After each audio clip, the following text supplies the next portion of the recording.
How about now? That should work. I hope that's working. If it's not working, well, people are going to have to lip read, and I'll do the same reading again next week. I've just changed it again now.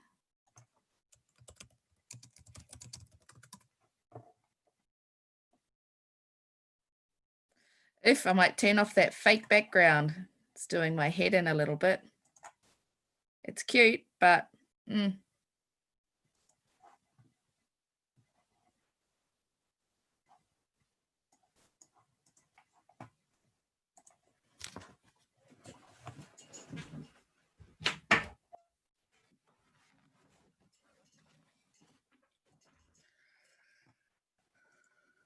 yay! Awesome. Thank you, Glitter Queef, for the feedback on the audio.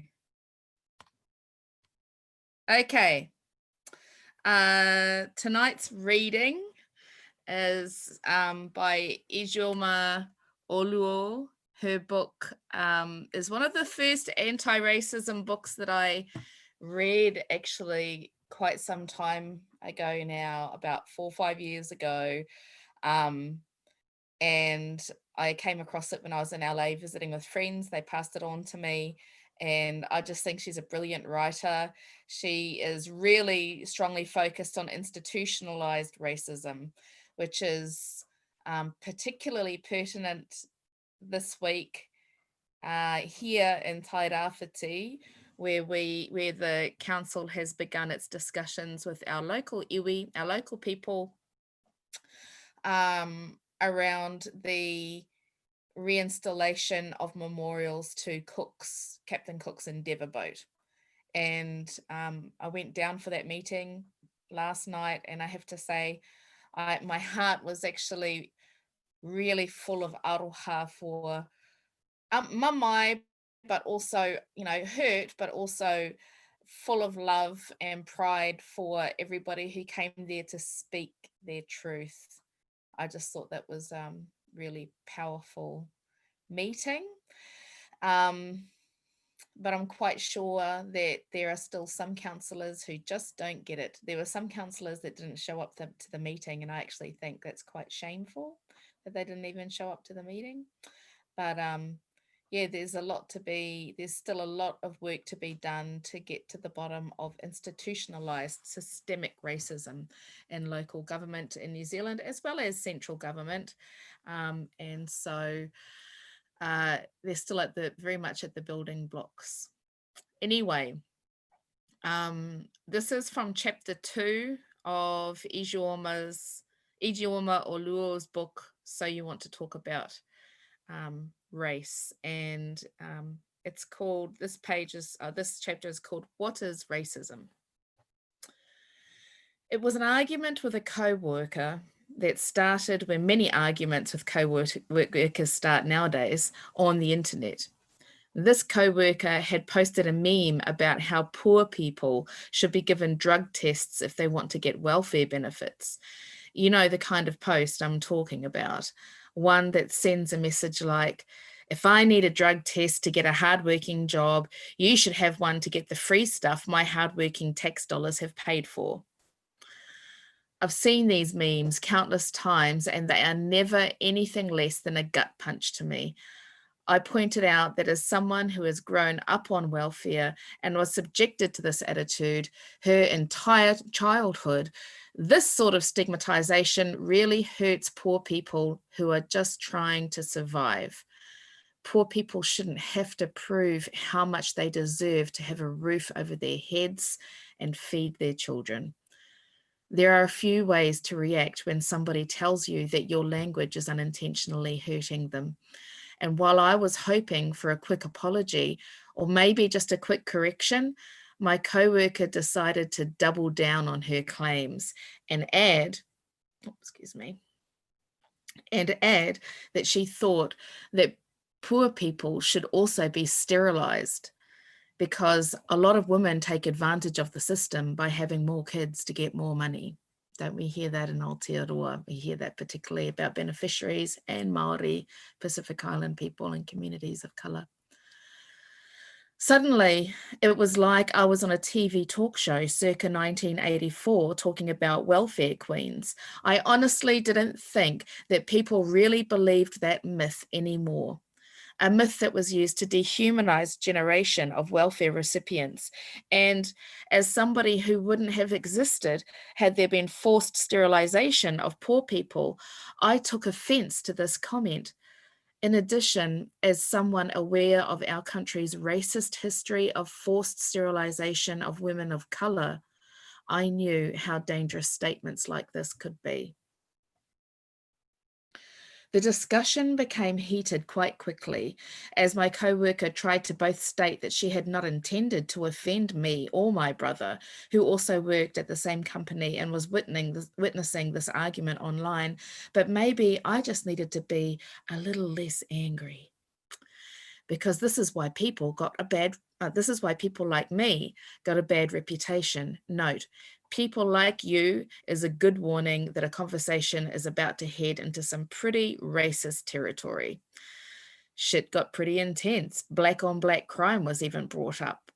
And an entire evening was dedicated to an emotionally draining and ultimately fruitless conversation. The next day, I was talking to a friend about the incident, and I was still very upset about what had happened the night before. Believe it or not, I, like most people, really do just want to live in peace and not have 4-hour-long arguments about race and poverty on the internet. And it is always a bit of a gut punch to realize that someone you have been sitting next to for months or even years secretly harbors views that deny your black humanity as a black, deny your humanity as a black woman. No matter how many times it happens, I have yet to get used to it.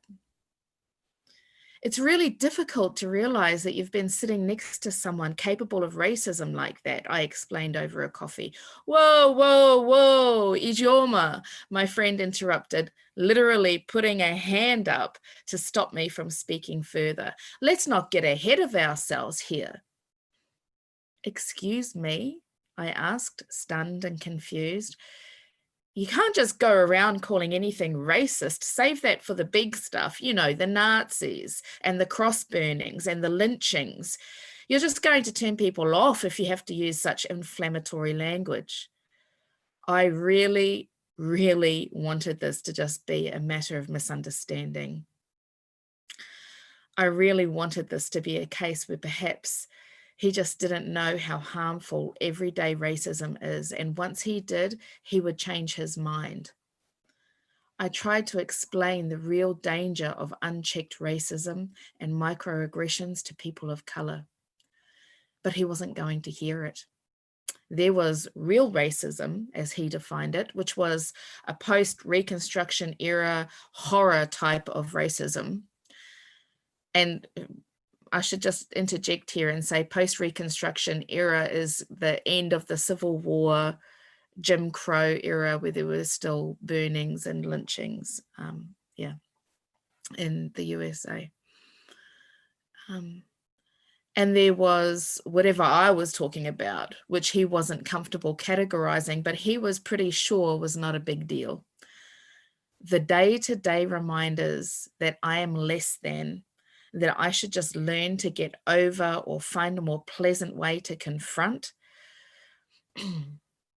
He went on to discuss how his grandma, for example, had said some racist things, but she was a kind person and it would be cruel to call a harmless old lady racist, and it would only make her more racist.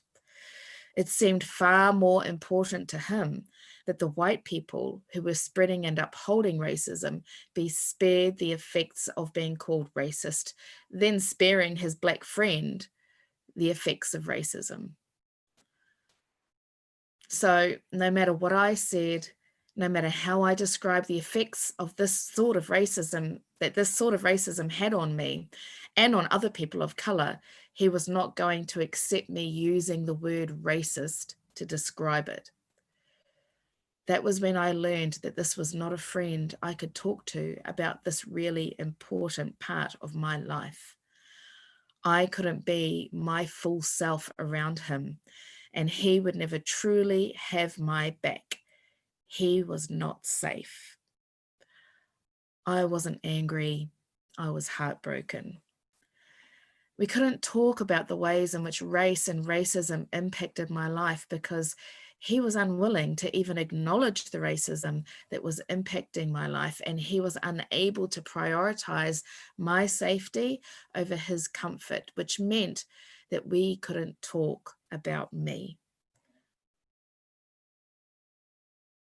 I'm going to pause for a second because all that is coming up in my mind as I read this is our meeting last night at Te Poho Rawiri Marae.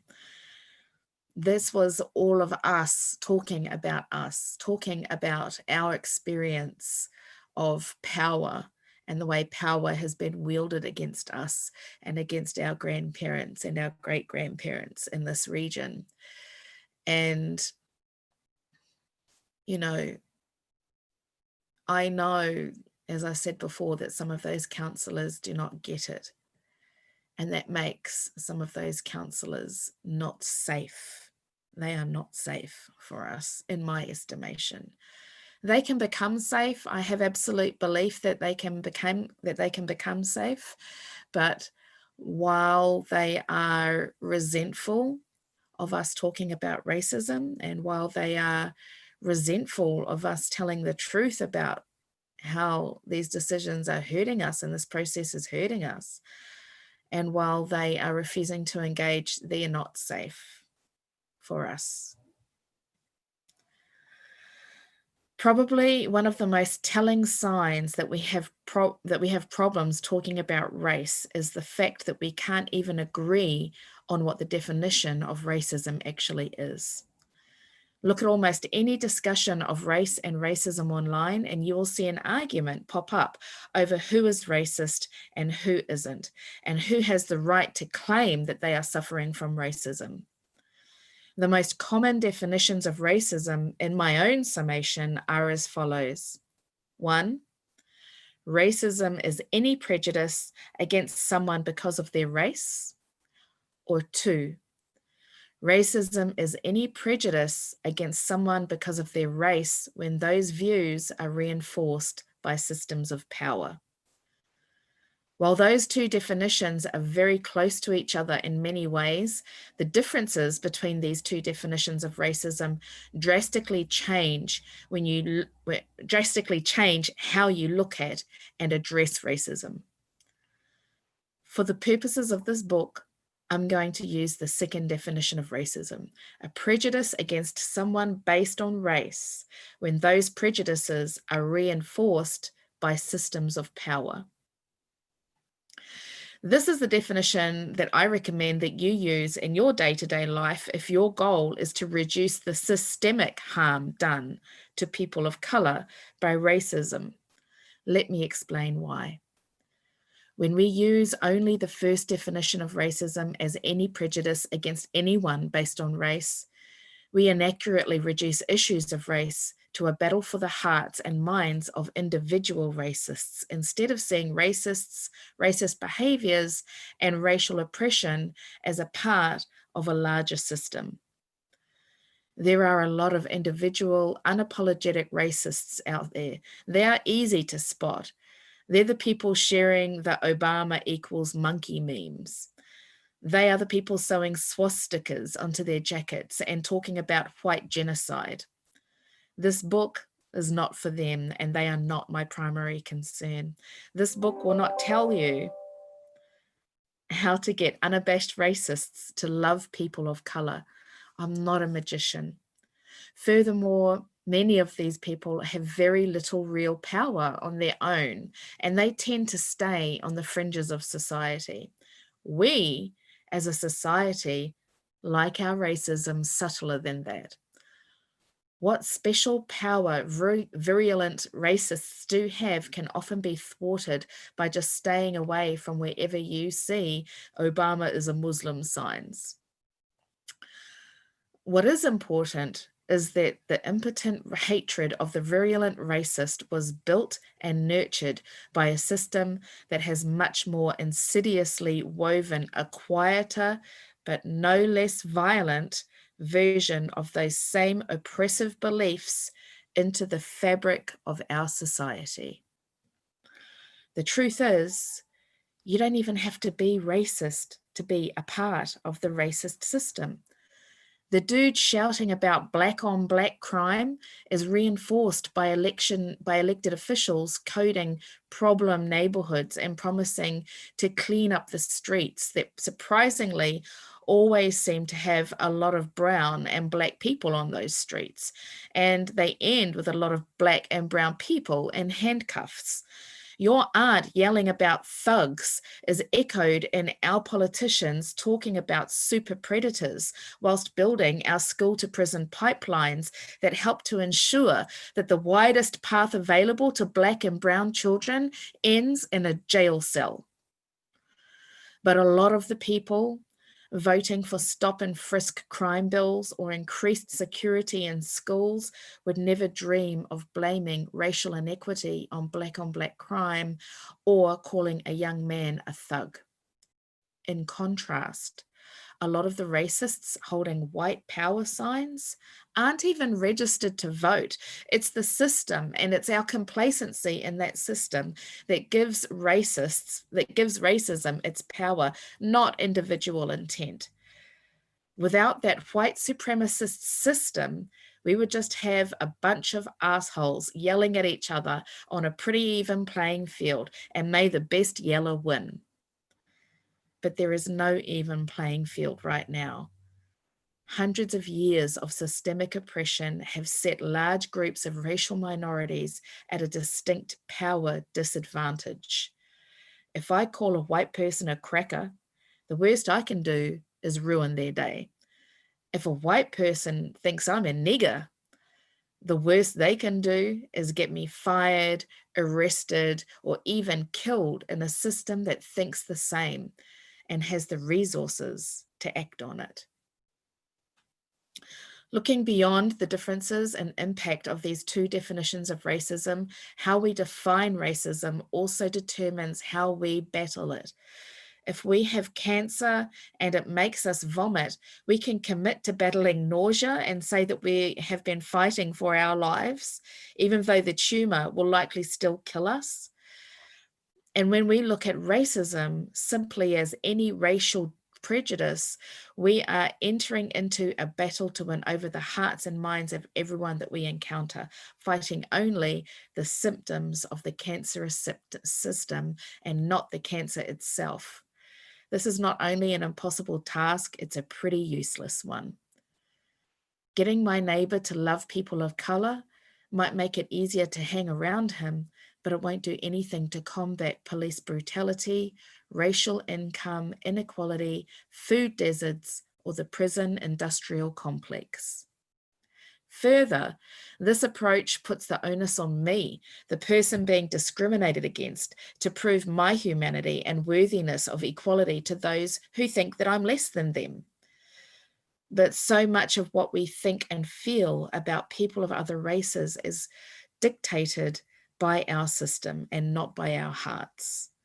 Who we see as successful, who has access to that success, who we see as scary, who we see as heroes, who we value in society, who we see as smart and beautiful. These perceptions are determined by our proximity to the cultural value of the majority who are in power, the economic system of those in power, the education system of those in power, the media outlets of those in power. I could go on, but at no point will you find me laying blame at the feet of one misguided or even hateful white person and say, oh, this is Steve's fault. Core beliefs about Black people are all determined by Steve over there. He just decided that he hates Black people all on his own, and that's what's happening to me. Steve is interacting with the system in a way in which it's designed, and the end result is racial bigotry that supports the continued oppression of people of color. Systemic racism is a machine that runs whether we pull the levers or not.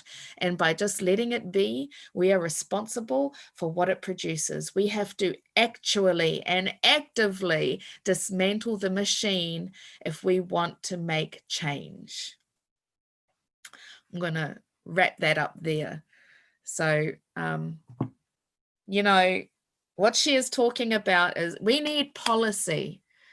It is fine to say some nice things in a meeting. It's fine to hug people. It's fun to say, oh yeah, I get it now.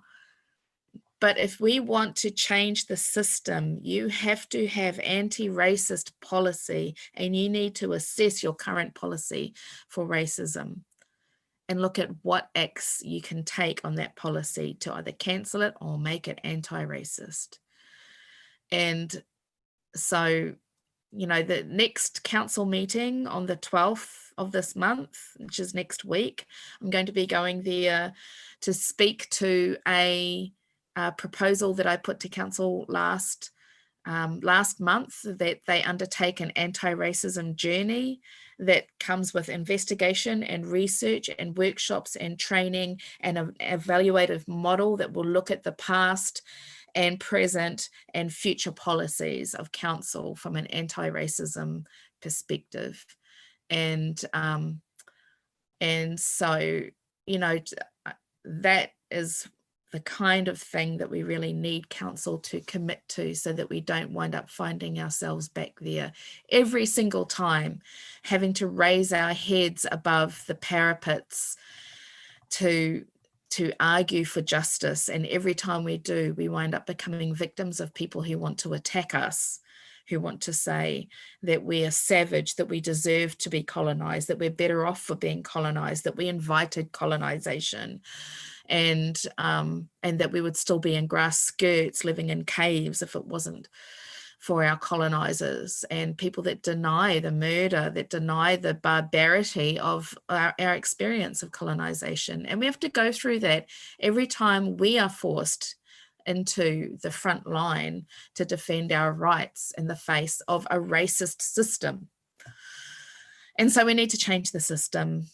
And I hope that our next council meeting, and I'll fill everybody in on it, of course, I hope our next council meeting will be another step in that direction.